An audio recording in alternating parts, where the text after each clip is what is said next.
Julian Vane thought a $5 bottle of Coca-Cola was a small price to pay for 2 million views, but he didn't realize he was actually signing the death warrant for his family's $50 billion empire.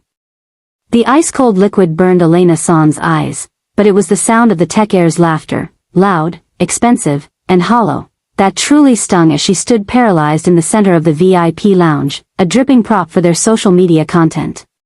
Elena had spent years scrubbing the scent of gunpowder from her life, working double shifts at the Apex Sky Lounge just to breathe air that wasn't tainted by her husband's dark legacy. She wanted to be invisible, a ghost in a white apron serving men who believed they were closer to God because they sat on the 100th floor. But as Julian's camera flashed, capturing her humiliation for the world to see, the rhythmic peace of her quiet life shattered. She didn't cry, she simply looked at the gold band on her finger, knowing that miles away, a screen was flickering to life in a room that smelled of expensive leather and cold vengeance. Julian Vane had just invited a monster into his home, and by dawn, he would realize that in this city, even the gods have to pay rent to Martin Son. Before we start, make sure to hit like, share, and subscribe. And really, I'm curious, where are you watching from? Drop your country name in the comments. I love seeing how far our stories travel. Julian Vane thinks $1 million check can buy his way out of this nightmare. He has no idea that Martin Son doesn't want his money, he wants his legacy. If you want to see the exact moment the Vane Empire collapses in Chapter 7, hit that subscribe button and turn on notifications. You don't want to be the only one who misses the boardroom ghost's final move. What would you do if you had Martin's power? Let me know in the comments below. They threw Coca-Cola on the waitress for fun, laughing as she stood there dripping and humiliated. They didn't realize that by drenching Elena Son, they had just signed the death warrant for their family's billion-dollar empire. The cold, syrupy liquid hit her like a physical insult, soaking through the fibers of her crisp white uniform and stinging her eyes. But the true burn came from the sound of their laughter, a chorus of high-pitched, expensive, and hollow mockery that echoed through the Apex Sky Lounge. Elena stood paralyzed in the center of the VIP circle, the dark syrup dripping from her hair onto the pristine marble floor. Above her, Julian Vane, the crown prince of a global logistics dynasty, held his gold-plated smartphone steady, his thumb hovering over the upload button while his friends roared with delight. To Julian and his circle of arrogant heirs, the staff at Apex weren't human beings with lives, dreams, or families. They were merely props, non-player characters, in the high-stakes game of their social media feeds. The atmosphere in the lounge, usually one of sophisticated jazz and quiet whispers, had turned predatory.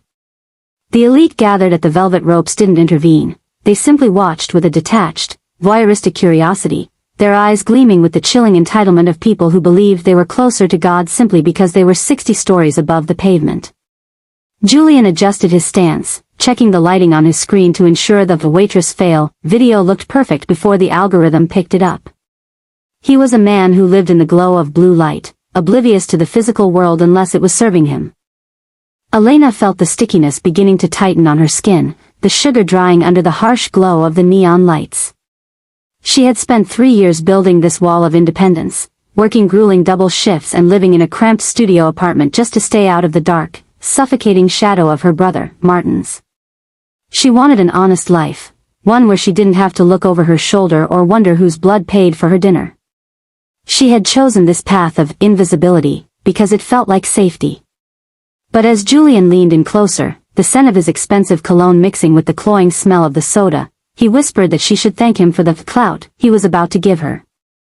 The humiliation was a slow thought process, shifting from shock to a cold, simmering clarity. Elena looked at Julian's sneering face, his skin smooth from luxury treatments and his eyes bright with the cruelty of someone who had never been told no. He saw a helpless waitress who would go home and cry. He had no idea that he had just reached into a hornet's nest. While Julian hit the upload button, the digital signal was already traveling across the city, destined for an encrypted device in a room where the air was always sub-zero and the consequences were always final. The silence that followed the splash was heavier than the liquid itself. Elena could feel the eyes of every high roller in the room boring into her, some with pity, most with a detached, voyeuristic curiosity. Julian Vane took a theatrical step back, clicking his tongue in mock sympathy as he replayed the clip on his screen. Rough night, sweetheart? Maybe if you were faster with the refills, things wouldn't get so sticky. His friends erupted again, the sound clashing against the sophisticated decor of the lounge like breaking glass. One of them, a tech heir with a silver watch that cost more than Elena's annual rent, tossed a crumpled $100 bill at her feet. It landed in the puddle of soda, the ink soaking up the brown liquid. For the dry cleaning, he snickered, nudging the wet bill with the toe of his designer loafer. Elena didn't reach for the money. She stood with her chin up, her gaze fixed on a point just past Julian's shoulder, refusing to give them the satisfaction of a single tear. She wasn't seeing the lounge anymore, she was seeing the inevitable cascade of events this moment would trigger. She knew how the world worked, not the world of boardrooms and stock options, but the world of shipping containers, dark alleys, and debts that were never paid in cash. She could almost hear the gears of her brother's empire beginning to turn, a massive, invisible machine that ground men like Julian into dust. The manager of the Apex Sky Lounge finally scurried over, but he didn't go to Elena. He went straight to Julian, bowing slightly, his hands fluttering in a gesture of apology to the man who had just assaulted his staff. "Mr. Vane, please, let us move you to a private booth.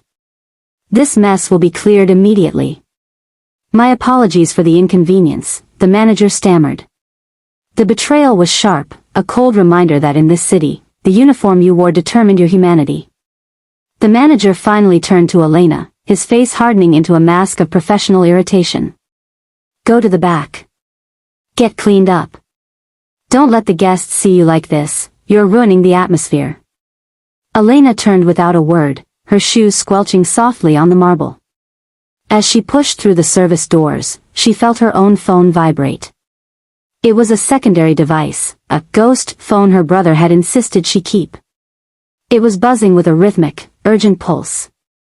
The video was live, the engagement was spiking, and the silent sentinel who guarded the Son bloodline had just been alerted. Deep in the bowels of the Apex Sky Lounge, far from the glitter of the VIP section, the locker room smelled of industrial bleach and old sweat.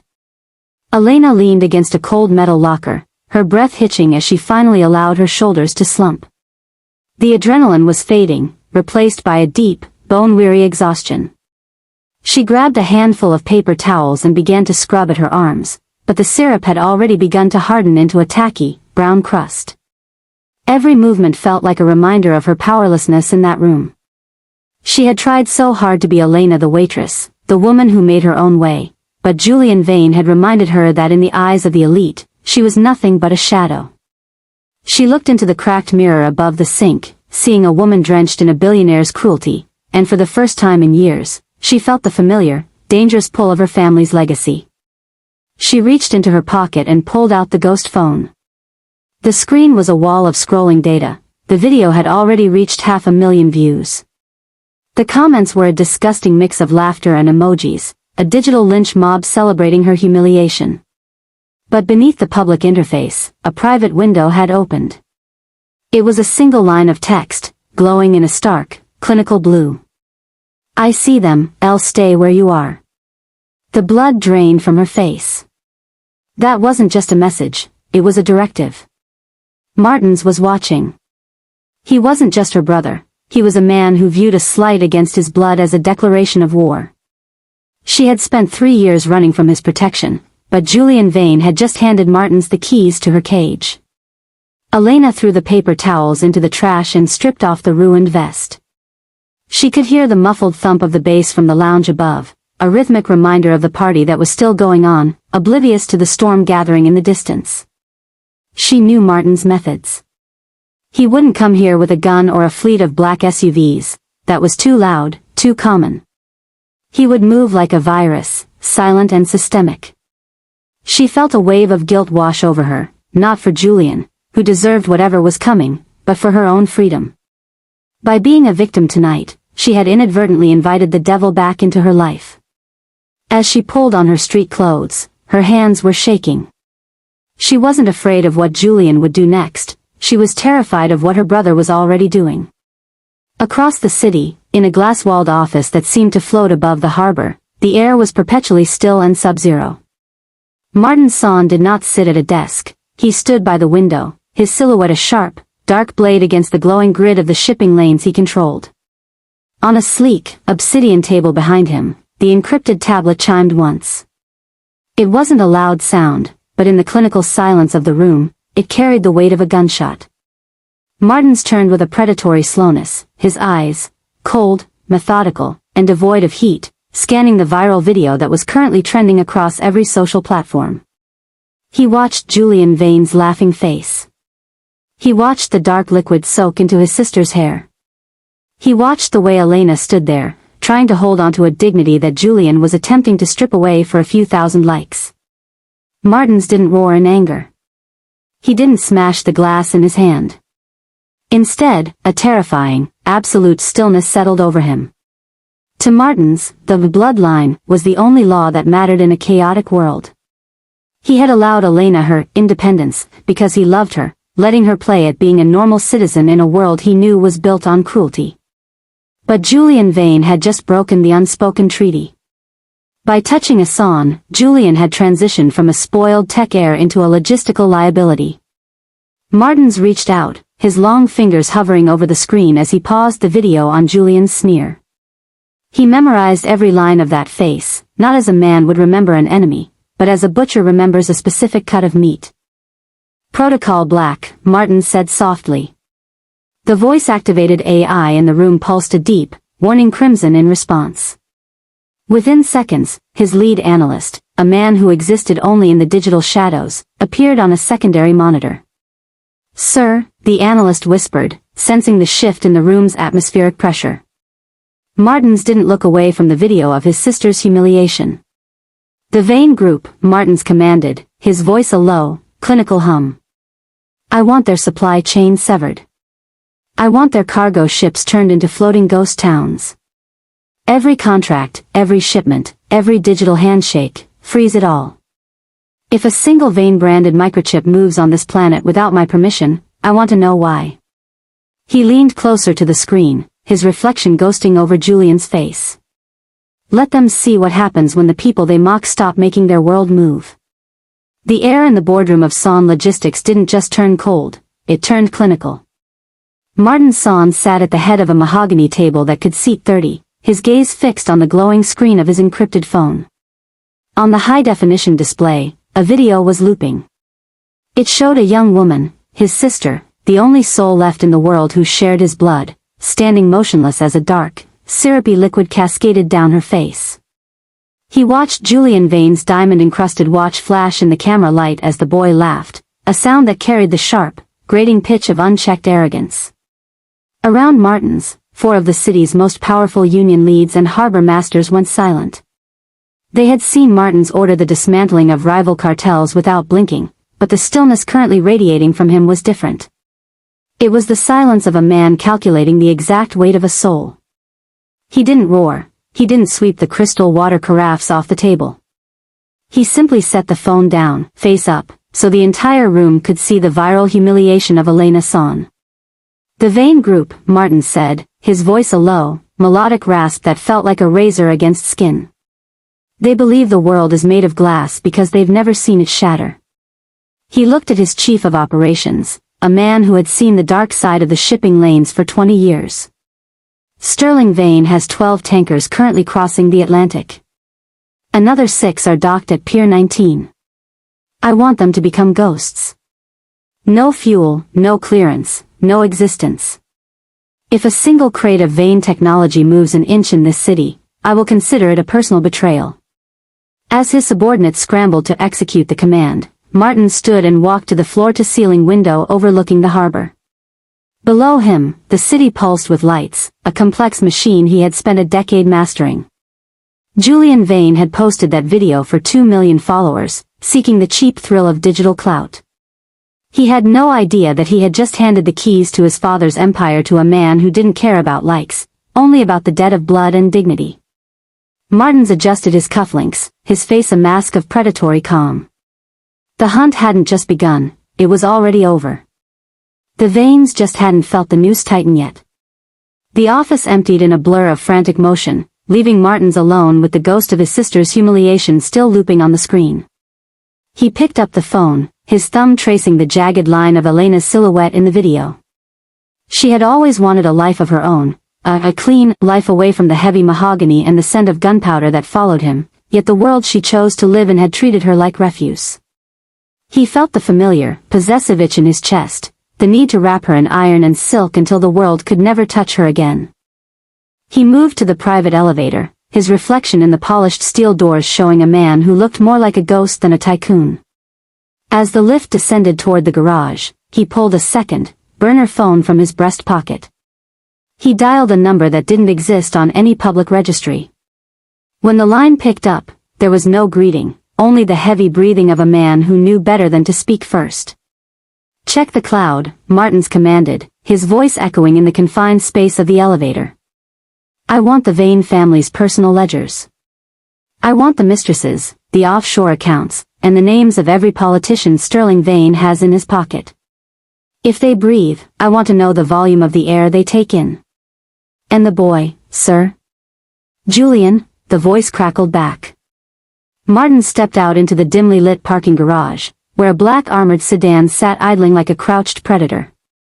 "Leave the boy to his followers for now," Martin said, his eyes darkening as he slid into the leather interior. "He likes being watched. I want him to watch as everything he thinks he owns turns into smoke. I'm going to see my sister. Make sure that the cleaners are at her apartment building. I don't want a single paparazzi or curious witness within 3 blocks of her door." The car pulled away, tires whispering against the concrete. Martins watched the city skyline, seeing not buildings, but assets, not people, but leverage. Julian Vane had thought he was splashing soda on a nameless waitress. He hadn't realized he was pouring gasoline on his own house, and Martin's son was currently holding the match. The hallway of Elena's apartment building smelled of cheap floor wax and old wood, a jarring contrast to the scent of expensive cologne and ozone that lingered in Martin's wake. He stood outside her door for a long moment, his hand hovering over the wood. For a man who could seize a harbor with a single phone call, the prospect of facing his sister's shattered dignity was the only thing that made his heart stutter. He finally knocked, a soft, rhythmic pattern they had used since they were children hiding in the dark. When the door opened, the sight of her nearly broke his calculated composure. Elena had scrubbed her skin until it was raw and red, but her eyes were still rimmed with the exhaustion of a woman who had been reminded of her place in the world. She was wearing an oversized sweater, clutching a mug of tea as if it were a shield. She didn't say a word, she simply stepped back to let him in. The apartment was small and meticulously clean, filled with the honest life she had fought so hard to build away from his shadow. Martins walked to the small kitchen table, his presence filling the cramped room until the walls seemed to shrink. He saw her waitress uniform soaking in the sink, the water stained a murky, sickly brown from the dried syrup. The silence stretched between them, heavy and suffocating. Elena finally spoke, her voice thin and brittle. She told him she didn't want him here, that she knew why he had come, and that she didn't want his brand of justice.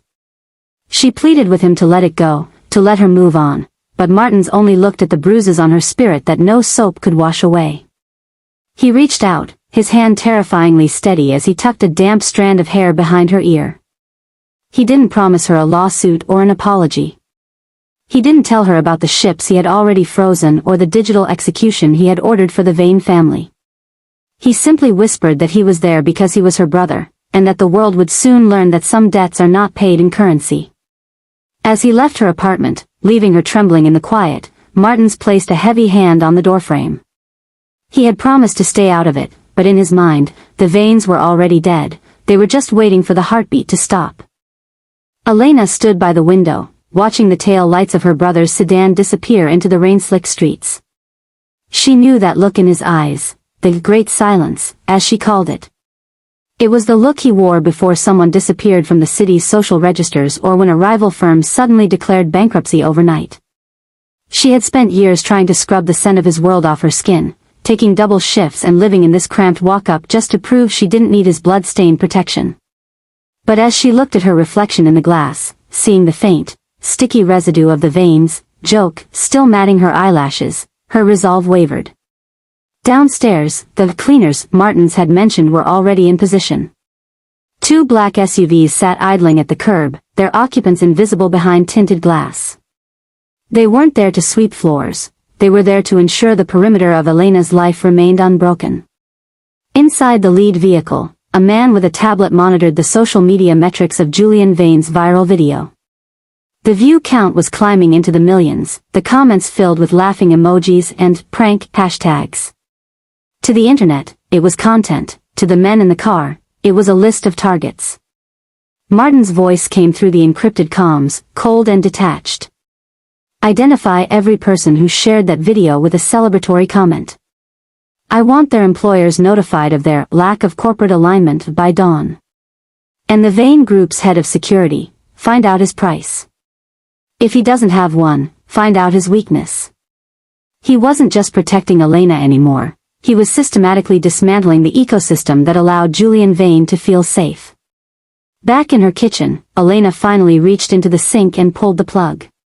The brown, sugary water swirled down the drain, a small, pathetic vortex. She wanted to believe she could handle this on her own, that she could walk back into the Apex Sky Lounge tomorrow and demand an apology. But deep down, she knew the truth. In a city built on power, dignity was a luxury she couldn't afford without her brother's shadow. She sat in the dark, the silence of the apartment feeling less like peace and more like the breath before a scream. Martins didn't go home. He drove to a secluded stretch of the waterfront where the industrial cranes of the harbor loomed like skeletal giants against the moon. He stepped out of the car, the salt air stinging his lungs, and watched the rhythmic blinking of a buoy in the distance. To any other observer, it was a peaceful night at the docks. To Martins, it was a graveyard of stagnant ambition. He pulled out a specialized tablet and opened a map of the global shipping lanes. Every blue dot represented a Vane Group vessel, every red dot was one of his own. With a few precise keystrokes, he began the thaw. He didn't want the Vanes to panic yet, he wanted them to feel a false sense of security. He authorized a small, temporary release of their secondary cargo, perishables and low-value consumer goods, while keeping the high-stakes tech components locked in a bureaucratic nightmare. It was a cat-and-mouse game played with billion-dollar pieces. He was the invisible hand at the throat of their supply chain, tightening and loosening the grip just enough to keep the pulse erratic. His phone buzzed with a notification from the cleaners. Julian Vane had just posted a follow-up video, a half-hearted non-apology filmed from the back of a chauffeured car, mocking the sensitive souls who couldn't take a joke. Martins watched it once, his face illuminated by the blue light of the screen. He didn't feel anger anymore, he felt a dark, cold clarity. He realized that Sterling Vane had raised a boy who thought the world was a playground because he had never felt the ground give way beneath his feet. Enjoy the view, Julian, Martins whispered into the wind, his voice lost in the crash of the waves. It's a long way down from the top of the Sky Lounge. He turned back to his car, the decision made. He would give Elena the quiet she asked for, but he would give the Vanes a haunting they would never forget. By the time the sun rose, the Vane Group's digital infrastructure would be a maze with no exit, and the man who thought a waitress was a prop would find himself a prisoner in a kingdom that was no longer his. The fog over the harbor was thick, smelling of salt and diesel, as Martins stood on the edge of Pier 19. This was his cathedral, a world of rusted steel, towering cranes, and the heavy, rhythmic groan of shifting containers. Here, wealth wasn't measured in social media followers or penthouse views, it was measured in tonnage and transit time. Behind him, the harbor master, a man whose pension was paid in sun-controlled envelopes, stood shivering despite the heavy wool coat. Martins pointed a gloved finger toward a massive, white and blue vessel sitting motionless a mile out in the channel. The Vane Horizon. It carried the first shipment of the V-Core processors, the very hardware that Julian's father had staked his entire legacy on. That ship does not dock, Martins said, his voice barely louder than the lapping water. Not today. Not when the paperwork is so, tragically flawed. The harbor master nodded frantically, already radioing the tugboats to stand down. With one sentence, Martins had effectively turned a billion-dollar asset into an island of floating scrap metal. While the physical world slowed to a crawl at the docks, the digital world began to scream. In the Vane Group's headquarters, the logistics software, the brain of their empire, began to flicker. Shipping manifests were disappearing, destination codes were being rerouted to non-existent ports in the sub-Antarctic. It was the silent vow in action. Martins watched the chaos unfold on his handheld device, seeing the Vane stock price tick downward, a slow bleed that would soon turn into a hemorrhage. He walked back to his car, his mind already 3 steps ahead. He knew Sterling Vane would soon realize this wasn't a glitch, but a declaration of war. He also knew Sterling would look for a person to blame, never suspecting that the insignificant waitress his son had humiliated was the axis upon which his entire world was spinning. Martins took a slow, deep breath of the freezing air. The port of no return wasn't just a location, it was the state of existence for the Vane family. They just hadn't seen the shore disappear yet. Inside the bridge of the Vane horizon, the captain stared in disbelief at his monitors. The docking sequence had been aborted by the Port Authority for unspecified safety violations, and now, his navigation systems were dancing with ghost data. Every time he tried to hail the Coast Guard, the frequency was met with nothing but a low, rhythmic hum, a digital heartbeat that felt intentionally mocking. The crew looked to him for orders, but for the first time in 30 years at sea, he was captaining a ship that the world had decided to forget. Miles away in his glass-walled sanctuary, Sterling Vane slammed his fist onto a conference table. "What do you mean, bureaucratic friction?" he roared at his chief of operations. "We have pre-clearance. Those processors are promised to the government by Friday. If that ship doesn't dock, the penalties alone will liquidate our quarterly profits." He didn't see the silent shadow of a man standing in the doorway, his own head of security, who had just received a bank notification for a sum that could buy a small island. The security chief simply checked his watch. He had been instructed to let the panic cook for exactly 48 minutes. Martins watched the security feed from the Vane boardroom on his tablet, his face illuminated by the flickering stress of his enemies. He saw Julian Vane sitting in the corner, looking bored, scrolling through the comments on his soda prank video, entirely oblivious to the fact that his father's hair was turning gray in real time. Julian was still riding the high of his digital clout, unaware that the very logistics he relied on to ship his designer clothes and high-end tech were being dismantled by the brother of the woman he had treated like dirt. "Let the secondary cargo rot," Martin said into his phone, his voice a calm contrast to the chaos on the screen. "But keep the processors pristine. I want them to see what they're losing. I want them to look at the treasure through the glass, unable to touch it." He leaned back in his leather seat as his car glided through the rain. The Vanes were businessmen, they understood loss. But they didn't yet understand that this wasn't about money. It was about the fact that some people are too expensive to humiliate. The digital dark age didn't begin with a crash, it began with a whisper. Across the Vane Group's global headquarters, computer screens didn't turn black, they turned honest. At exactly 9 a.m., the internal servers were bypassed by a sophisticated tunneling protocol that Martin's team had been prepping since the moment the Coca-Cola touched Elena's skin. Suddenly, the private, deleted folders of the Vane family were pushed to every employee's desktop, every tablet in the boardroom, and every news outlet in the city. The emails were a visceral map of the Vanes' true nature. There were threads where Julian joked about the peasants who staffed their events, and memos from Sterling Vane detailing how to suppress union wages to fund their third summer home. The atmosphere in the building shifted from panic to a heavy, simmering resentment.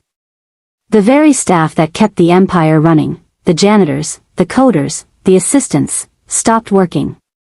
They stood in the hallways, reading the digital evidence of how little they mattered to the family they served. Martin sat in the back of his car, watching the Vane Group stock ticker on a specialized app. It wasn't just dropping, it was falling into an abyss. The public backlash was instantaneous. The viral video of Elena was no longer just a prank, it was now the face of a corporate culture that viewed human beings as disposable.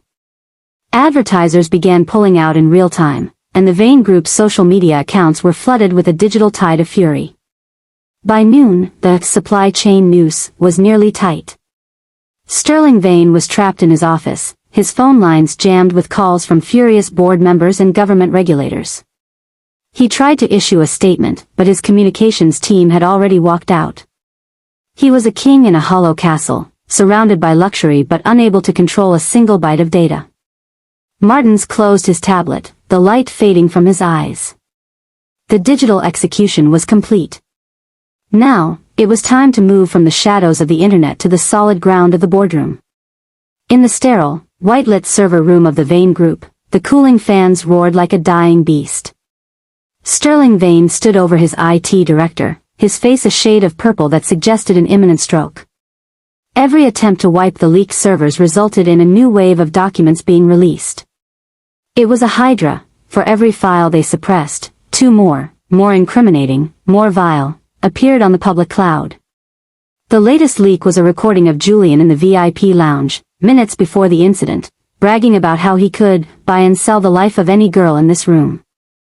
Outside the glass walls, the city's anger was becoming physical. Protesters, fueled by the leaked emails and the viral footage of Elena, began to gather at the base of the Vane Tower. The police lines were thin, and the officers themselves, many with daughters and sisters who worked service jobs, seemed to be in no hurry to push the crowd back. The Vane brand, once synonymous with sleek innovation, was now a toxic sludge. The digital dark age had stripped away the polished marketing to reveal the rotting wood beneath. Martins watched the chaos from a safe distance, his car parked on a bridge overlooking the corporate district. He received a ping on his secure line. Sterling Vane had just authorized a discretionary fund transfer of $1 million. The destination was a private account linked to the Riverside Grand Hotel's payroll. Sterling was trying to buy the silence he had failed to earn, reaching for the only weapon he understood, money. He thought a check could stop the avalanche. "He's desperate," Martin's associate muttered from the front seat. "He thinks the girl has a price." Martins didn't smile. He merely watched a group of protesters topple a Vane Group digital kiosk on the street below. "He doesn't realize he's not paying for silence," Martins replied, his voice cold and final. "He's paying for the privilege of a front-row seat to his own destruction. Let the check reach her. I want to see her face when she realizes exactly how little they think her dignity is worth." Sterling Vane's signature on the $1 million check was jagged, the ink still wet as he handed it to his last remaining courier. To Sterling, this was a simple transaction. In his world, $1 million could fix a plane crash, bury a scandal, or buy a soul. He genuinely believed that by the time the sun set, the Waitress problem would be solved, and he could focus on the digital ghosts haunting his servers. He was a man who understood the price of everything and the value of nothing. The courier arrived at Elena's apartment in a sleek silver car that looked out of place in the working-class neighborhood. When the door opened, Elena didn't look like a woman who had just won the lottery. She looked like a woman who had been exhausted by the weight of a brother who protected too much in a world that cared too little. She took the envelope with trembling fingers, her eyes scanning the zeros on the check. For a moment, she thought of her double shifts, her aching feet, and the debt she had carefully avoided by refusing Martin's money. But then she remembered the cold splash of the soda and the way Julian had laughed, not just at her, but at the very idea that she was a human being. She looked past the courier to the black SUV parked at the end of the block, knowing Martins was watching through a lens somewhere. She realized that both men, the one who threw the drink and the one who was destroying an empire to avenge it, were trying to decide who she was. With a calmness that surprised even herself, Elena stepped back into her kitchen. She didn't scream or cry. She simply picked up a pair of kitchen shears and, in full view of the stunned courier, sliced the $1 million check into thin, useless strips of paper. She tossed the confetti back into the envelope and handed it to the man. "Tell Mr. Vane," she said, her voice finally steady, "that my dignity isn't an invoice he can settle. And tell him my brother is coming for the rest." As the door slammed shut, the silence of the apartment felt different. It felt like the quiet before the final strike. The weight of silence in the Vane household was no longer peaceful. It was the heavy, pressurized quiet of a deep-sea wreck. Sterling Vane sat in his mahogany-paneled study, the returned envelope sitting on his desk like a live grenade. The shredded remnants of the $1 million check peeked out from the flap, a jagged white mockery of his power. For the first time in his career, Sterling felt a cold trickle of genuine fear. He had spent his life believing that every person had a breaking point that could be reached with a pen and a ledger. Elena Son had just proved him wrong with a pair of kitchen shears. He looked up as Julian entered the room, looking uncharacteristically disheveled. The boy's phone was buzzing incessantly, notifications of death threats, cancelled sponsorships, and leaked DMs that painted him as a predatory silver spooner. "Dad, we have to do something," Julian whined, though the arrogance was beginning to leak out of his voice, replaced by a frantic tremor. "The club banned me. My accounts are frozen. People are standing outside my apartment with signs." Sterling didn't look at his son. He looked at the harbor through his window, where the vain horizon was still a dark, unmoving silhouette against the gray morning sky. "You didn't just throw a drink, Julian," Sterling whispered, his voice sounding hollow. "You threw a match into a powder keg we didn't even know existed." He realized now that the waitress wasn't a nobody. She was the sister of a shadow, the only vulnerability of a man who moved the world's goods with the precision of a surgeon. The silence was broken by the chime of Sterling's private line. It was a restricted number. When he answered, there was no preamble, only the calm, rhythmic breathing of Martin Son. "The $1 million was a nice gesture, Sterling," the voice said, sounding as if it were coming from inside the room. "But you're valuing her at your price, not mine. My sister's tears cost more than your entire fleet. Keep your check. You're going to need the paper to write your resignation." The line went dead before Sterling could utter a word of negotiation. Sterling Vane didn't stay in his study for long. Driven by a frantic, clawing need to fix the unfixable, he ordered his driver to take him directly to the Apex Sky Lounge. He needed to stand where it happened, to see the manager, to find some thread of leverage he could pull. But when his car pulled up to the curb, the entrance was blocked by a sea of protesters. Their chants were a rhythmic drumbeat of, "No justice, no peace," and their signs featured blown-up stills of Elena's face, dripping with the dark soda. Inside the lounge, the atmosphere was morgue-like. The "closest to God" feeling had evaporated, replaced by the smell of stale alcohol and the panicked whispers of staff who were already looking for new jobs.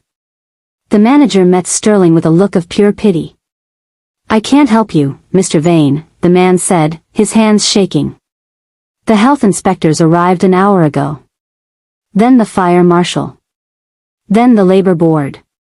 They found structural irregularities that haven't existed for 20 years. We're being shuttered indefinitely." Sterling realized then that Martin Son wasn't just attacking his bank account, he was erasing the Vane footprint from the city itself.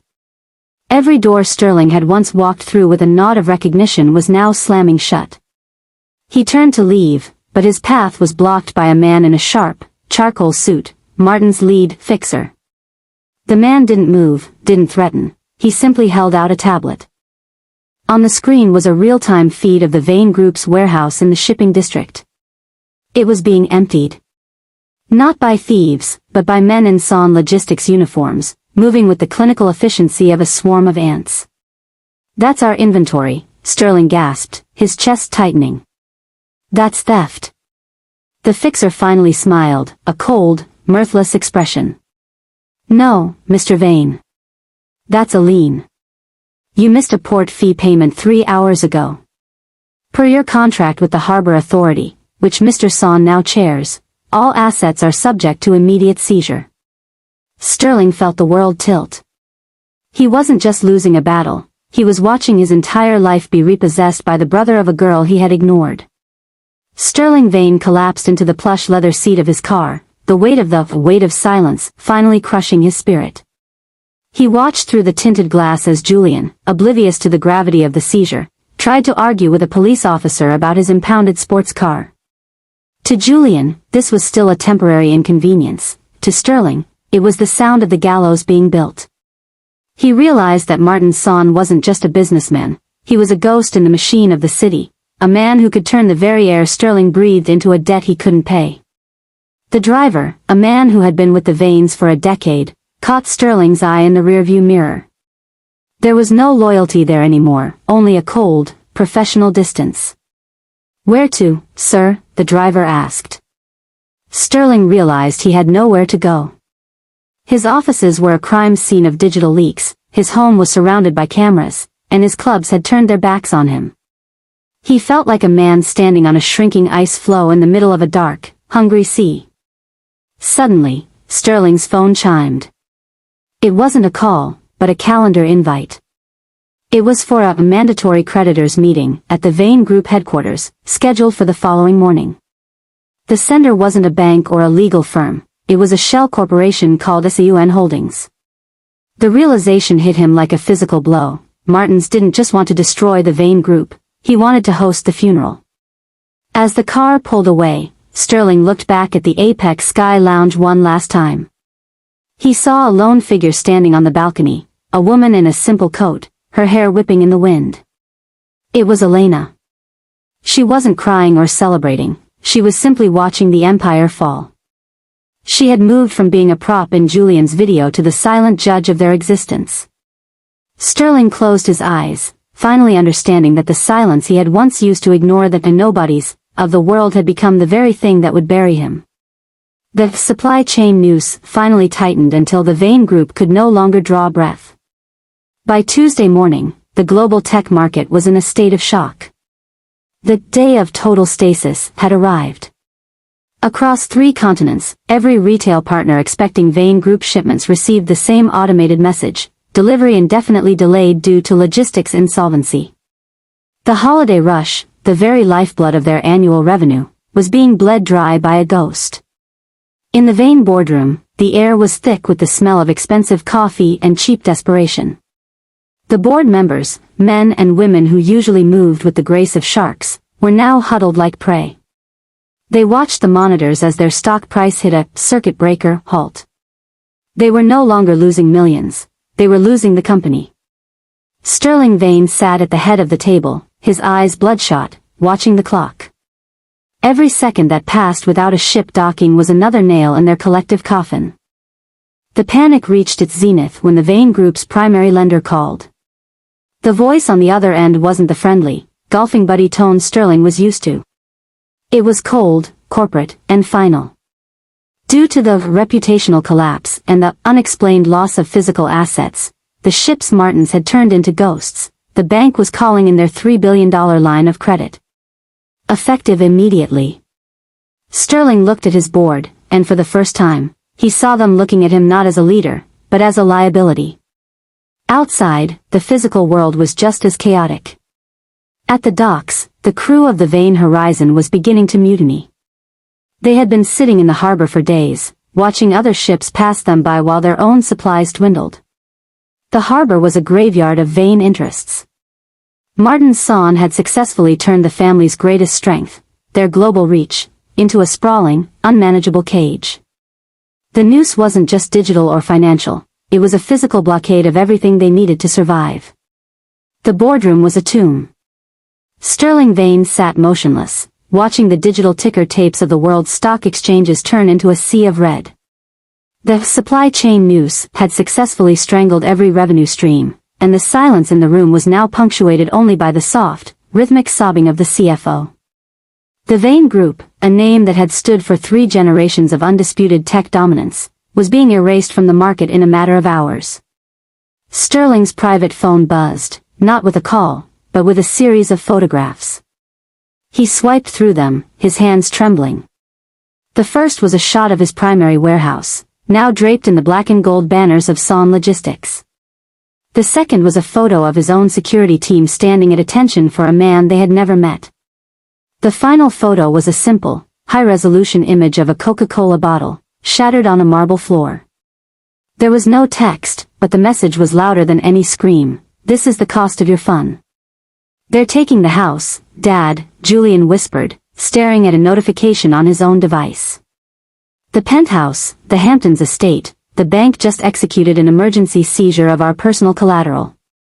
Julian finally looked at his hands, the same hands that had poured that drink, and realized they were empty. The luxury watch he wore, the designer suit, they were no longer his. They were merely borrowed items from a man who was now coming to collect his due. Martin's son had achieved the impossible. He hadn't used a single bullet or a drop of blood to bring a billionaire to his knees. He had simply exploited the arrogance of the elite, letting their own belief in their untouchability become their blind spot. As the board members began to slip out of the room, leaving Sterling and Julian alone in the darkening office, the slow-thaw disaster reached its final stage. The veins were no longer the predators, they were the debris left behind by an avalanche. The glass doors of the Vane Group headquarters didn't shatter, they simply opened. The security guards, men who had been paid for years to be the family's iron wall, stood in a perfect, silent line. As Martin's son stepped into the lobby, they didn't reach for their holsters, they bowed their heads. Martin's moved with a terrifying, predatory stillness, his charcoal suit absorbing the light of the frantic news tickers flashing on the lobby walls. He didn't look like a criminal, he looked like the new owner of reality. He bypassed the security scanners, which had been programmed to recognize his biometric signature as the highest level of authority. Behind him followed a small, clinical team of lawyers and analysts, carrying tablets that held the digital remains of the Vane Empire. They moved toward the executive elevators in a rhythmic, unstoppable formation. The employees they passed, the same ones who had read the leaked emails, simply stepped aside, watching with a mixture of awe and grim satisfaction as the boardroom ghost ascended to the top floor. When the elevator doors opened on the penthouse level, the chaos inside the boardroom came to a dead stop. Sterling Vane stood at the head of the table, looking like a man who had aged 20 years in a single weekend. Julian was slumped in a chair, his eyes wide and bloodshot. Martins walked to the center of the room, ignoring the panicked questions from the remaining board members. He didn't raise his voice. He didn't need to. The silence he brought with him was more suffocating than any threat. "You're in my seat, Sterling," Martin said, his voice a low, melodic rasp.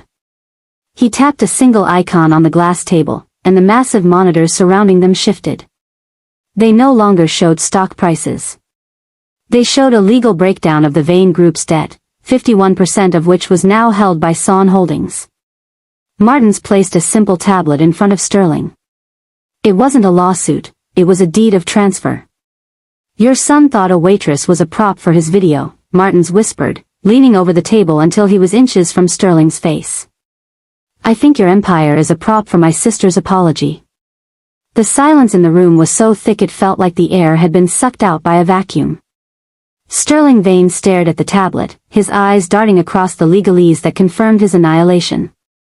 He looked at the operational acquisition clauses, recognizing the names of the shell companies, the very firms he had courted for his tech expansion.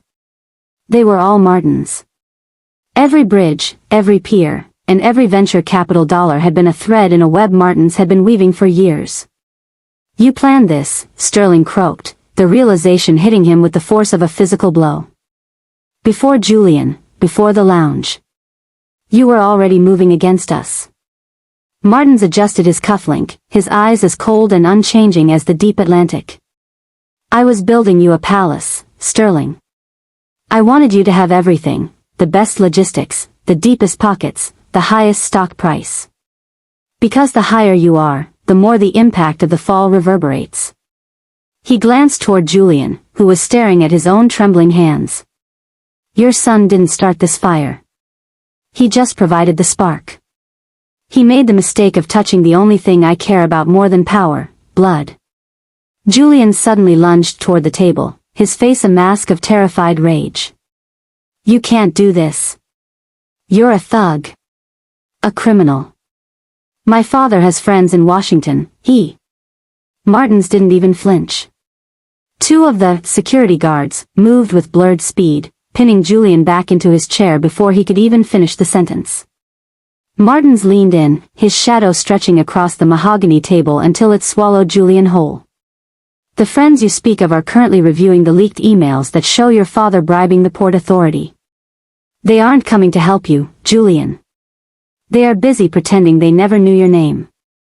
Martins turned back to Sterling, his voice dropping to a whisper that echoed like a death knell. "The boardroom ghost is done haunting you, Sterling. Now, I'm the landlord. And your lease on this city has just been terminated. Sign the papers, or I let the harbor police in. They're waiting in the lobby with warrants for your personal assets. If you sign, you walk out of here with your clothes." If you don't, you walk out in handcuffs. Sterling Vane's hand shook so violently that the stylus rattled against the glass of the tablet. He looked around the room, seeking a single ally, a single voice of dissent, but the board members were looking at the floor, already calculating how to transition into Martin Son's new world order. They were rats, and the ship was no longer sinking, it was gone. With a final, ragged breath that sounded like the air escaping a punctured tire, Sterling dragged his digital signature across the line. The screen flashed green. Transfer complete. In that instant, the Vane legacy, 3 generations of iron-fisted control over the city's skyline, evaporated. Martins took the tablet back, his expression unchanged, as if he had just signed for a package of stationery rather than a multi-billion-dollar conglomerate. He stood up, smoothing the front of his charcoal suit. The building is being cleared in 10 minutes, Martins announced to the room. The personal effects in your desks are now the property of Son Logistics. You will be escorted to the curb. Any attempt to remove company data will be treated as industrial espionage. Julian stood up, his face pale and slick with sweat. Where are we supposed to go? You took everything. The cars, the accounts, the houses. I've arranged for a small apartment in the industrial district, Martin said, finally looking Julian in the eye with a gaze that made the boy flinch. It's near a laundromat. And a diner. I suggest you apply for a job there, Julian. I've heard they're looking for someone to clear the tables. Perhaps you can learn the value of the people you once mocked. Martins turned and walked toward the door, his team following him like a disciplined shadow. He stopped at the threshold, looking back at the hollowed-out shell of Sterling Vane. By the way, Sterling, Martins added, his voice chillingly light, I wouldn't bother calling your lawyers. I bought the firm this morning. They work for my sister now. As Martins stepped into the elevator, the last thing he saw was the Vane family standing in the center of their former empire, looking small and fragile against the vast, floor-to-ceiling windows. The boardroom ghost had finished his work.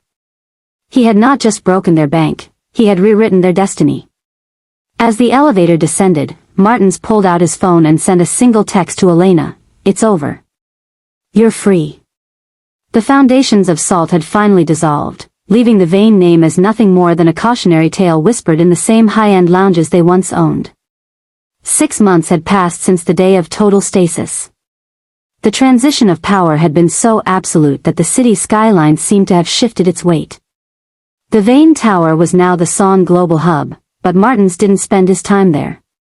He preferred the quiet shadows of the docks, watching the bloodline of his shipping lanes pulse with the steady, healthy beat of a heart he had reclaimed.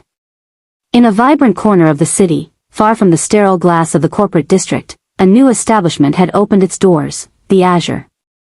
It wasn't a place for the entitled or the elite who sought to be closer to God, it was a sanctuary of warmth, wood, and honest light. Elena Son stood behind the marble counter of her own restaurant, the deed to the property tucked away in a safe upstairs. She still didn't know that the anonymous venture capital grant that funded her dream was her brother's way of returning the dignity that had been stolen. She only knew that for the first time in her life, she wasn't working to maintain a life independent of a shadow, she was building a light of her own. The door to the restaurant chimed, and a group of weary office workers walked in, looking for a place to belong after a long shift. Elena greeted them with a genuine smile, a contrast to the haunted, guarded woman who had once stood paralyzed in the Apex Sky Lounge. As she poured a glass of water for a customer, she caught her reflection in the polished brass of the tap. The raw, scrubbed redness of that night was gone, replaced by the steady glow of a woman who had seen the world break and watched it be rebuilt. Across town, in a cramped, 2-bedroom apartment that smelled of stale grease and industrial exhaust, Julian Vane sat at a small kitchen table. He was wearing a stained uniform from a local delivery service, his hands, once soft and manicured, now calloused and scarred from moving crates. His father, Sterling, sat in the corner, staring at a small television that was playing a news segment about the record-breaking profits of Son Logistics. They were the nobodies now. They were the ones who lived in the cracks of the city, surviving on the very wages they had once deemed insufficient for human life. Martin Son pulled his black sedan to the curb across from the Azure. He didn't go inside, He knew his presence would bring back the scent of the world Elena had tried so hard to escape. He simply watched through the window as she laughed with a coworker, her movements fluid and free. He had kept his promise, he had handled everything. The Vanes were working the jobs they once mocked, and his sister was the master of her own fate. He signaled his driver to pull away, the predatory stillness of his soul finally finding a moment of cold, clinical peace. The debt was paid, the bloodline was secure, and in the city he now owned, the insignificant had finally become untouchable. A pinned comment asking, if someone touched your family, would you choose a messy hit or a clinical financial execution? Backhand index pointing down. Would you like me to write a specific next time on? Teaser to loop the viewers into the next video immediately.